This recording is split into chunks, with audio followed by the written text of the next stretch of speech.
And it's really a two-pronged question, and the letters we're going to answer today address both of these prongs. Mm-hmm. One is he jealous? Is he threatened? Yeah. And does this cause stress in our relationship? And the other is the financial aspect. With success has come some financial security. Longtime listeners on the show will know that we didn't always have that. In fact, we never did until recently. Mm-hmm. And, is he emasculated by the fact that you are making money? Mm-hmm. And I'm not going to go into that now because, drum roll, our guest is going to be my husband, Brian. Oh, And Cheryl, how is he doing? How's Brian and so doing? we're going to talk to him later today and maybe unpack some of this stuff that's going on in our relationship. And also, I think it's happening in a lot of people's relationships these days. Yeah, I mean, you have to step back and take in the wider cultural landscape.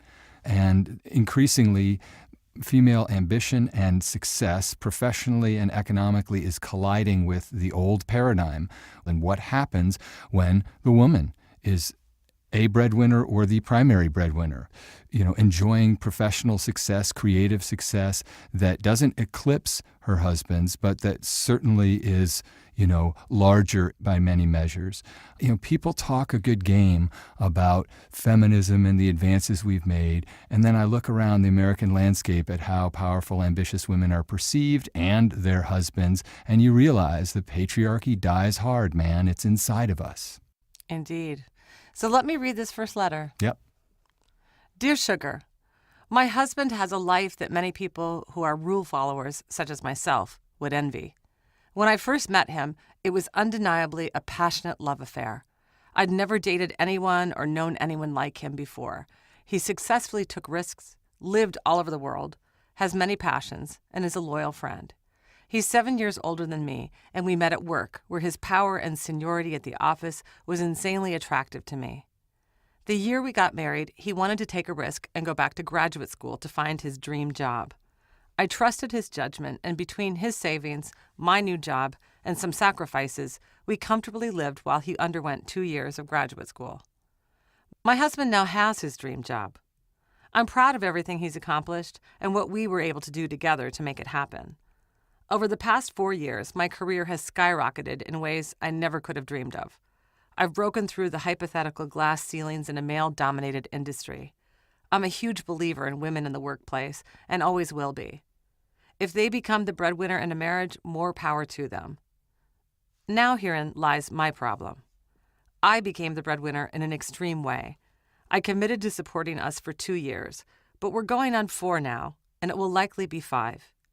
Our income divide is so extreme that I pay for 90% of our living expenses. What I've found is I can't live this girl power lifestyle that I believe in. I'm very close to a breaking point, and I never stop thinking about leaving my husband. And no matter what other reasons I come up with, it always leads back to money, power, and sexual attraction. I hate myself for it. I hate my sexist, wealthy, materialistic father who likely instilled these ideals in me. I hate my mother-in-law who thinks women shouldn't have to work. I hate that I want a more traditional lifestyle with a husband that can provide for me. I hate that I'm not confident enough in myself to have children because I don't think I can be the financial provider and a mother. And I hate that I would never look at my husband the same way if he was a stay-at-home dad. What I hate most of all is that this is not what my husband wants either. He never imagined that he would spend all of his savings to follow his dreams to come out on the other end making a quarter of his prior salary. When I ask myself if I would have ever married an older man that I would financially support the first 5 years of marriage and possibly forever, the answer is a hard no. And most days, I feel like I can't do this 1 second longer. He's doing everything in his power to make more of a financial contribution, but his fruitless attempts haven't pulled me out of this rut. It's embarrassing enough to him that I could never tell my friends or family the extent of our income divide, and I can't tell him exactly how I feel either. Maybe this was a risk he shouldn't have taken. I want to be taken care of. I want to pull back at work in order to have a family. And I'm so ashamed of my feelings. Sugars, please help me live what I believe in. With love, Breadwinner. I mean, my reaction to this, just at a very basic level, is an incredibly gutsy letter to write. because, in an odd way, she's really writing against feminism. She's saying, I yearn for this traditional setup. I would think less of a man who didn't work outside the home, and not only that, but who had some economic power in the world. And she's anguished about it, but the most striking moments in this letter, I never stop thinking about leaving him. I think about it every second. It's reached a crisis point. And so I'm very glad that she's writing to us, because that's no kind of way to live, where in every moment of the day you're thinking, I want to abandon this person. I don't have respect for him, and I don't have respect for the part of myself that doesn't have respect for him. Indeed. I think it's a fascinating letter, because she is talking about essentially having a dual reality. Like, she thinks she has these values, and then she actually has these other values, right? I mean, she's clearly an ambitious, successful woman. I mean, somebody's career doesn't skyrocket by accident, right? Yeah. She's clearly a smart, ambitious person who's done her time, and she's seen the financial fruits of her labor. Yep. And she believes in women in the workplace, as she says. And yet, the great collision is these bizarre, old-fashioned traditional ideas that she's angry she has, and yet she has them. Yeah. She says, she got them from her wealthy, powerful father. Well, that's no surprise, right? I mean, I think that sentence is a big unpacked box. The patriarchy dies hard, and so does the patriarch. And so does the dad, the rich, powerful dad. Right. And this mother-in-law who believes that women shouldn't work. I'm fascinated that mother-in-law who thinks women shouldn't work really has any psychological bearing on her whatsoever. I mean, that's like a fly on your screen that you can shoo away, really. Well, I guess, except that remember that, this is the mom who raised her husband. Right. Yeah. But so what she's saying, too, what she wants, she's saying, I hate these things. I don't want these things. I want to reject these things. And then in the next paragraph, she's saying, I want these things. I mean, I think that you, breadwinner, you either need to end your marriage and go find a powerful, rich guy to be your partner next, or you dismantle this value system that's causing you so much angst and anxiety and sorrow. Yeah.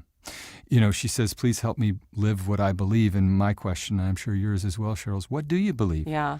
And it's true that ambitions can collide. And in fact, part of the great anxiety of feminine power, professional power, power outside the domestic, is the collision of these two ambitions. I lived it inside my house. My mom was, Yale Medical School, powerful, top of the class, and started her career and also had 3 kids during her residency. And I saw firsthand, and continue to see, frankly, the anguish that those colliding ambitions create. And you come to this honestly, breadwinner, even though your case is a little more extreme in terms of financials, and the values you hold and how hard they're coming against one another. That's an honest collision of ambitions. What I think is a little bit less honest is that you're going to have to resolve them and come clean with your husband about that internal struggle. The heart and soul get trampled when money is the god. And what's so heartbreaking in reading this letter in some ways is this guy has his dream job. Isn't that the thing that you're supposed to want for your partner? And hey, what a happy circumstance that you make a lot of money because you are super good at, a profession that is rewarded, financially. Yeah, I think what's interesting to me is she doesn't say that we don't have enough and we're struggling. Right. And we're uncomfortable because of our income. And she doesn't say, my husband is lazy and refuses to get a job and he sits at home all day playing video games in the basement. Okay. Those are two, really concrete, legitimate complaints that you would have about your partner. That You're like, I'm alone in this and I'm paying all the bills.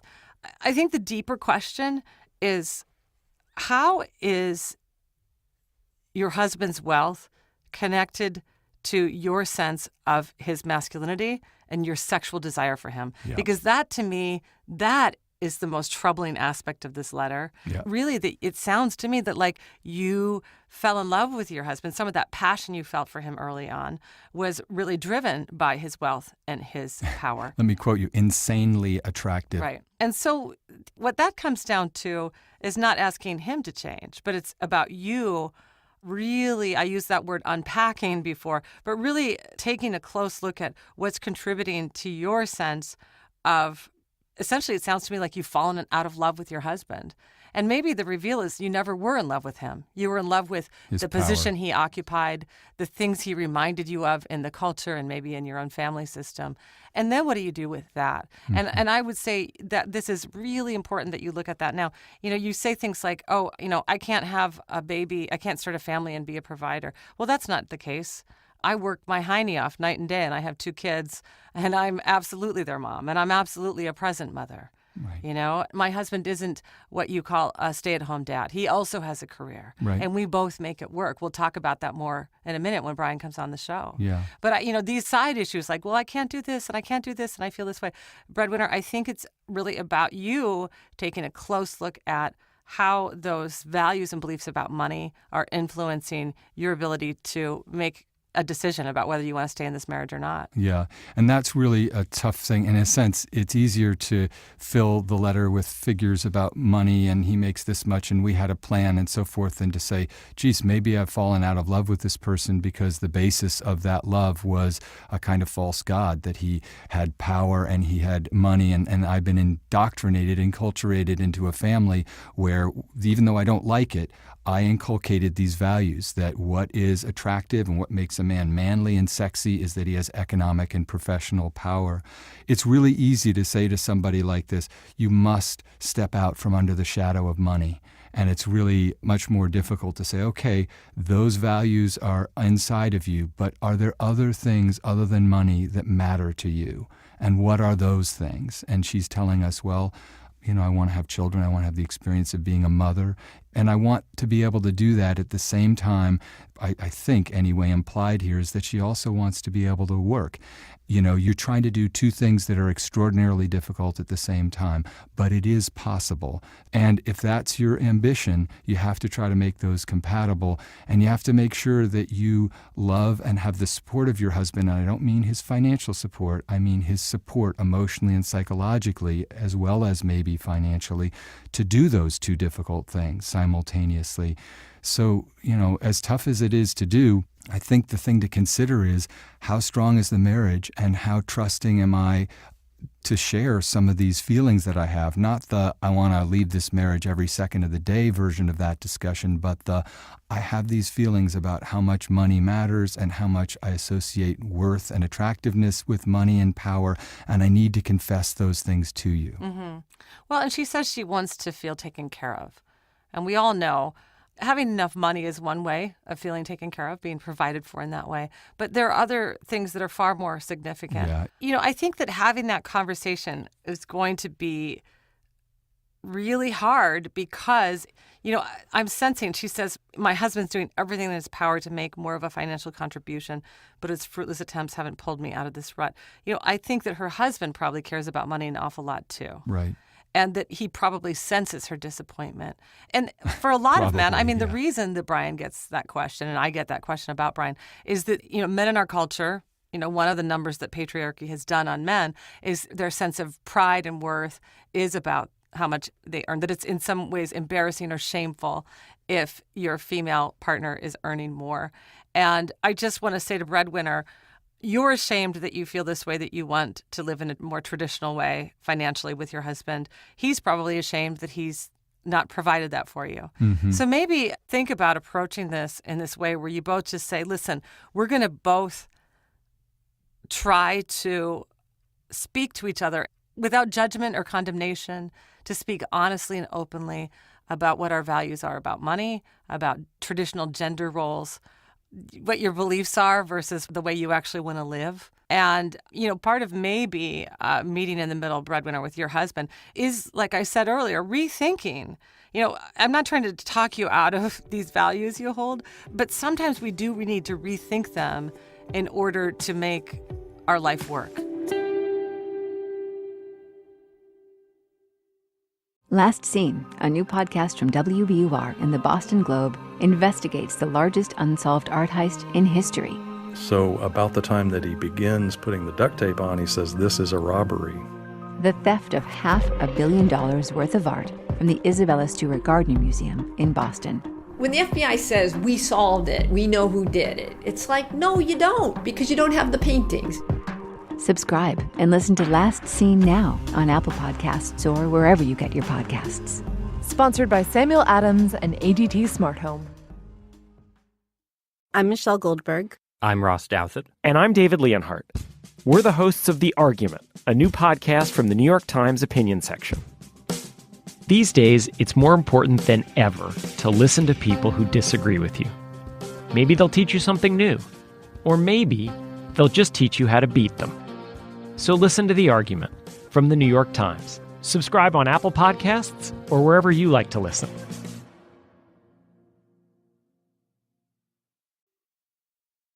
So, breadwinner, I hope that you can get what you want, but I also hope that you'll listen to the conversation we're about to have with my husband, Brian. The reason, Brian, we invited you on, as I said at the top of this episode, this question we've been getting a lot. We went from having all this financial stress to not having financial stress, but it happened on this really public stage. I think other people kind of secretly, they inherit some money from a parent or a grandparent or somebody. We have so many friends where it turns out they're so much like richer than you ever thought because they come to their money in these really private ways, even a promotion at a job. Yeah, But when you have a best-selling book, everyone's like, you're rich. And it's this very public sort of thing. And so it encourages people to sort of ask us. Mm-hmm. And they really do say, how is Brian handling this thing that you have been the breadwinner? Now, I want to say Brian's very successful in his career. Right. He's a documentary filmmaker. And one thing that documentary filmmakers generally have in common with writers is about 0.001% of them right, if they're doing their job right, they're not making any money. Yeah. And so, again, I've said this many times in my life and on the show, in the arts, fame and money are not the measuring stick by which you can gauge success. And so the way I always answer that question is he's doing more than fine. Because guess what? This success I had that was really us having it together is that we got the ticket that we were hoping to get all of our artistic lives. And that was the ticket that would enable us both to do our creative work. Right. What do you say to that, Brian, when you're asked? Well, let's do it. I think what Brian, people how are... How you doing? How you doing, Brian?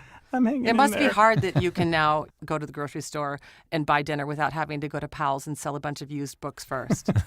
Remember those days of our marriage? I remember them vividly. I remember selling books at Powell's. I remember not having enough money to buy Carver a bicycle. Yeah. I remember all these things. And, I never want to forget those things because I think they're, important touchstones. But, I think in a nutshell, what you and I have always been after, and this might sound grandiose, I don't mean it to be, but is meaning, Yeah. And the first time you ever read your story, The House with the Horse and the Blue Canoe, to me, it was, transformative. I was like, wow, she has a voice and she is really in this for all the right reasons and for the long haul.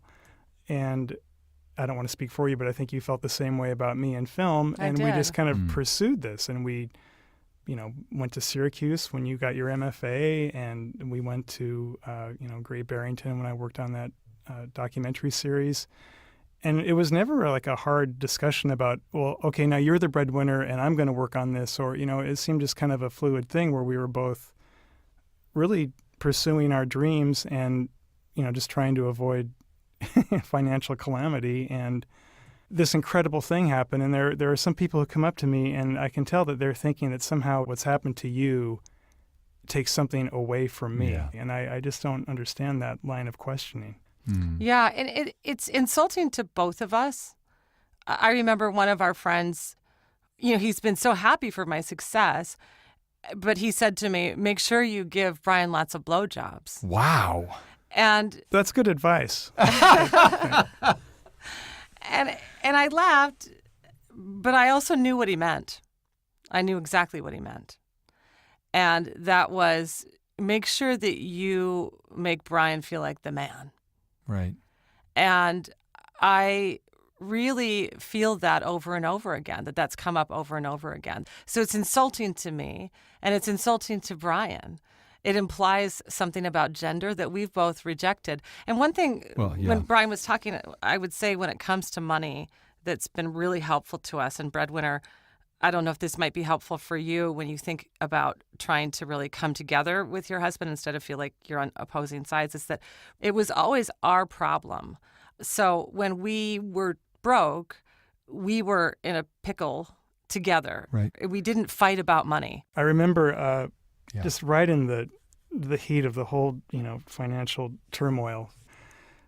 I don't think we had enough money to pay our health insurance that month, and it was just like something's got to give. And I would wait until Cheryl would go to bed, and I would go on Craigslist and look for jobs Other women, jobs in That's another episode. film and video, and I was offered one, and it was an advertising job, and it had a meaningful salary. I think it paid like $50,000 a year. I think it was $70,000 with benefits, Which and at was that like time, way But more. who's it was counting? just like, Way more. yeah. And I'll was never way more forget because than I we'd was ever made. thinking like, oh my God, I have to take this. Yeah. And Cheryl just didn't even hesitate. She said, "You are not going to take that job. If you take it, I won't talk to you. You're going to be miserable, and that's not what you're meant to do." Right. And I just remember thinking, I just felt so lucky because how many people in that situation could count on their partner, like looking at the bigger picture? Right. I think that Brian just used a phrase, breadwinner, that will be useful, and that is the big picture. And that marriage is long. You're 5 years in. You did one flip. You went from marrying the powerful, wealthy husband who then, decided to go to graduate school and follow his dream job. He's making less. But, this could flip again and maybe back again. And I can certainly say that that's been true in my marriage. For most of our marriage, Brian did make more money than me. We've gone back and forth. Sometimes he's done more of the domestic work or looking after the children. Sometimes I've done more. Sometimes he's brought more money in. Sometimes I have. Who knows in 10 years what will be happening, right? That we are constantly flipping those roles and maybe not so much flipping them as sharing them. Maybe breadwinner, you say how much you treasure those gender roles even though they piss you off. Maybe actually they're not so treasured. I mean, maybe they're thwarting you from having the kind of whole, healthy life and relationship that you want. Yeah. I also, I'd be very curious if this couple can kind of write it out and she becomes a mother, if she won't look at her husband in a whole new way, because I think the fact that he is kind of pursuing his dream is going to have a certain kind of energy that I think she's going to really want for her child or her children to see. And right now she's not seeing that. What Brian's getting at is, what is fulfilling? Like on a spiritual level, an emotional and psychological level. There's such emptiness if it's just money and stuff. What's actually fulfilling to this woman? And I think the thing I keep gravitating towards is, that she feels strongly that she wants to have the experience of being a mother. And it so happens that this woman is really good at making money. What's interesting is that it's not something she ever dreamed of. And so maybe the truth is that a part of her is bucking against that because, there's this other dream underneath that involves being a mother. The good news is that she is starting to ask those questions. What do you believe? And what do you find fulfilling? And what does your husband find fulfilling? Yeah. So we're going to move along to the next letter. This one's from a man. Yes. And it's about his relationship with a woman, his girlfriend. Mm-hmm. Here goes. Dear Sugars, over time I've come to define myself by what I do, as I think many of us do. A few years ago I decided to go to graduate school, and just a couple of months in I met my girlfriend in the same program. Because we're always together, it's added interesting turns to our relationship, and while it can be difficult, I feel it's given us an incredible bond and understanding of one another. Since meeting, we've both enjoyed a good amount of success in our field, some of which has been together and some as individuals. She's much more carefree, social, and outgoing, whereas I'm much more of a high-strung introvert in regards to new situations and people. In most cases, this works out fine for us, and she's been a positive force to counter my fairly cynical outlook on life. Oftentimes, I get myself so stressed and down about my work that I find it hard to continue, and she's always there to talk me back down and give me the motivation I need. Lately, though, my insecurities are causing me to have so much inner turmoil that I don't feel I can express to my partner. She's just been given an incredible opportunity for her work, one that was on both of our career goals lists. She is entirely deserving of this recognition. She works hard, Sugars, really hard, and I'm very proud of her for earning the opportunity. But I'm also so incredibly jealous.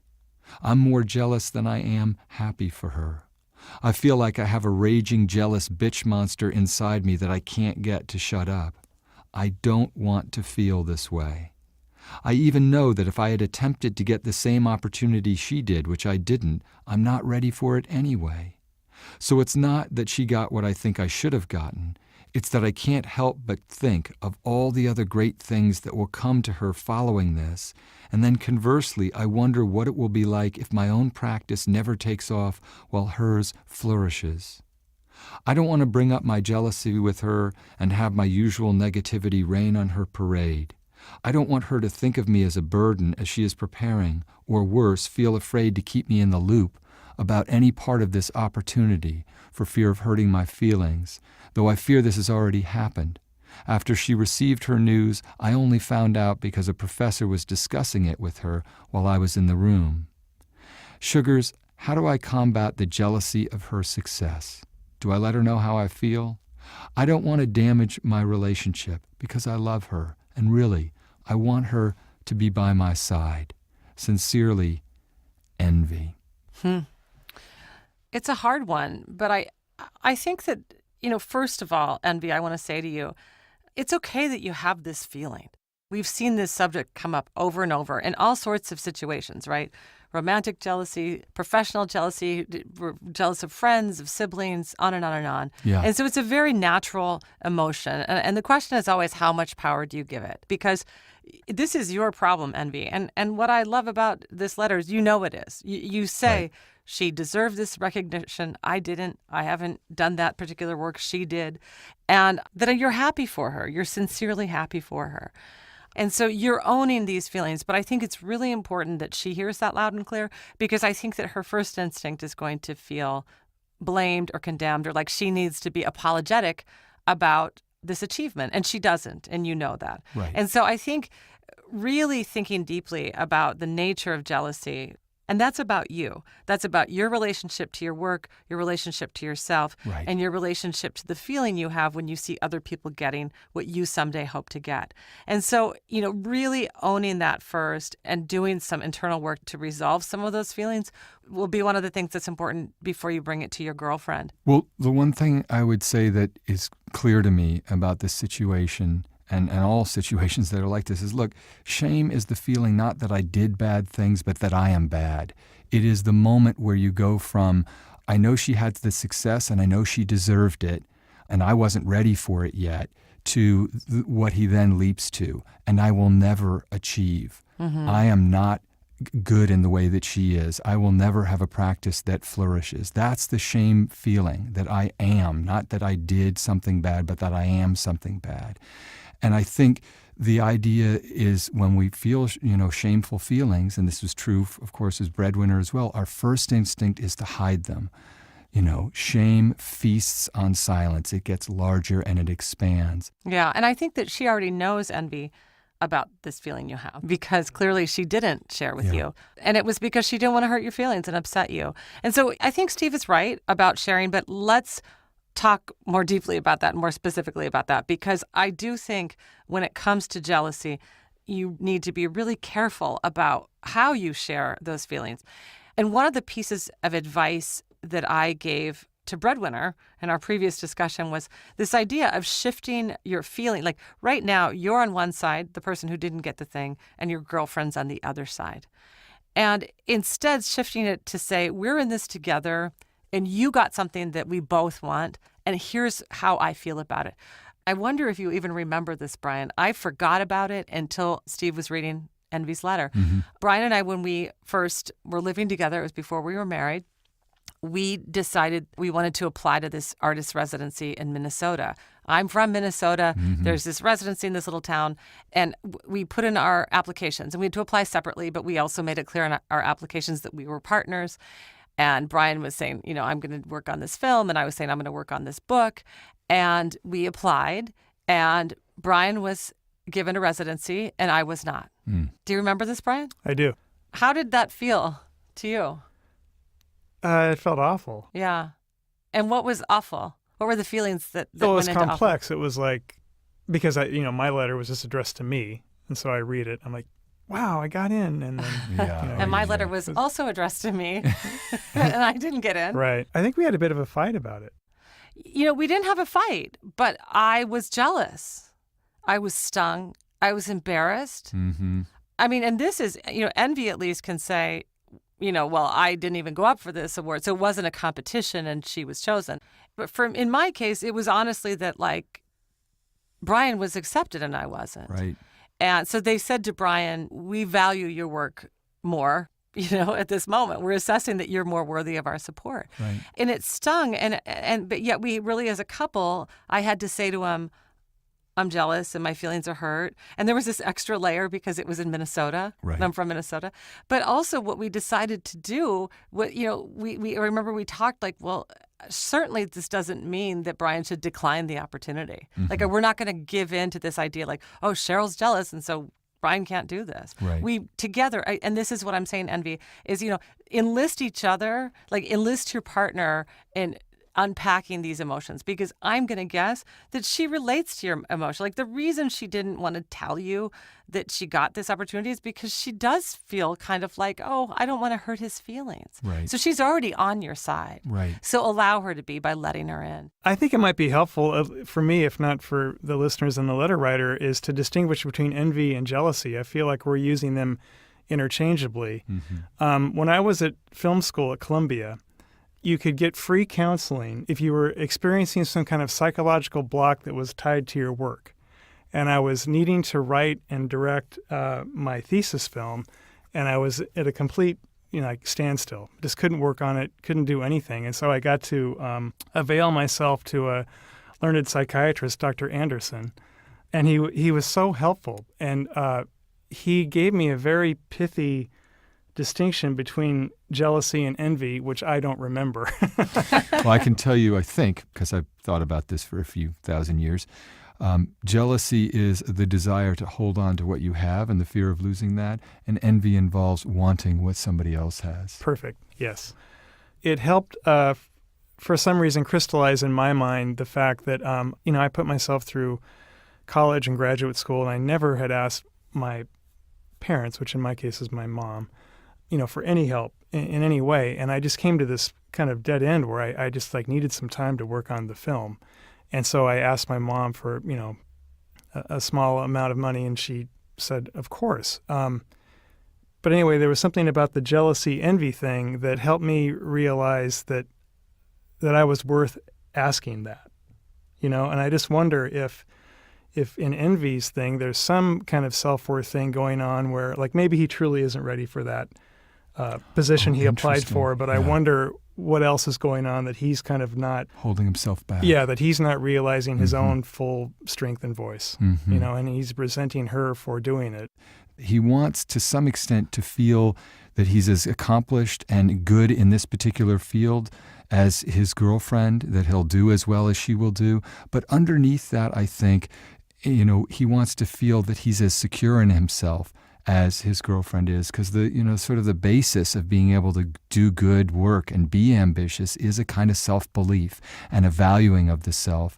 It's going to be impossible to value her gifts and not resent them until you start valuing who you are and what you're capable of. Yeah. I think it's important also to just address more specifically that, again, in ways that we're not always conscious of, there is this expectation within the individual, and that's sort of really in certain ways fostered, amongst the rest of us, that the man's job is to achieve and be the one who's dominant, whether it's overtly financially, or in this case, simply through career advancement. Many of our listeners, men and women, know a situation where men are not good with feeling shown up, or interpreting the success of a woman close to them as somehow making, as Brian said, making them less. To me, the true badass moment of meeting Brian and encountering him was when you came out as Sugar and somebody asked, maybe even me, was like, well, how do you feel? Because I was so admiring of the kind of deep audience and the deep emotional connection and the literary achievement of the Sugar columns. And I was like, I knew that Brian was an artist. And I did ask my own version of that sexist fucked up, how are you with that? And Brian, without hesitating, as if it was a stupid question, but as if it was kind of an irrelevant question, said, well, Cheryl is a truth machine. And I just know that. And that's what she does. And my job is to kind of bear witness to that. And I thought, that is a badass human. Well, that's right. That's what's the funny thing, really, truly. These weird ideas of masculinity being sort of Right. built on And like I was a party to female them. weakness. Yeah. That's false manliness. I mean, really, the strongest man Right. is somebody who is absolutely not threatened by the strongest woman. Mhm. Really. Yeah. It is possible, Yeah. to be in a relationship with an ambitious woman and, embrace it and, to not even think of it as I'm in a relationship with an ambitious woman. I'm in Right. a relationship with a woman who's on my team. And that goes to all the men out there who have Mm-hmm. successful, vibrant, happening women in their lives. So thank you, Brian, for being my partner. Thank you, Steve, for being another kind of partner. Mm-hmm. And it was so lovely to have you on the show, sweetie Brian Lindstrom. Yeah. Thank you for being my partner, hon. Aw. Aw. And Steve, thank you for being My partner's partner. my Steve. Steve's like the third, I'm like your